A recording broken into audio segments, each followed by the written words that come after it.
Welcome to 60 Second Civics, the daily podcast of the Center for Civic Education. I'm Mark Gage. Who are the American founders? The founders were the political leaders of the 13 original colonies during the era of the American Revolution and its aftermath.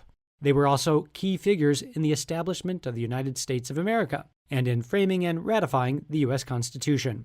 George Washington was the commander-in-chief of the Continental Army during the Revolutionary War and our first president.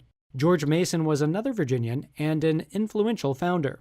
Mason was the primary author of the Virginia Declaration of Rights of 1776, which had a great influence on Thomas Jefferson, who adopted many of Mason's ideas for the Declaration of Independence. John Adams was a leader of the American Revolution. He served on the committee to draft the Declaration of Independence. He was also a man of principles, serving 6 years earlier as the lawyer for the defense of the British soldiers who stood trial for the Boston Massacre. He would later become our country's second president. Abigail Adams was her husband's closest confidant, advocating in particular for women's rights, writing to John that he should remember the ladies and be more generous and favorable to them than your ancestors. She continued, "Remember, all men would be tyrants if they could.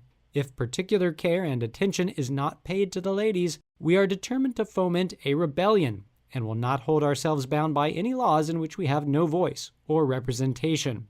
That's all for today's podcast, 60 Second Civics, where civic education only takes a minute.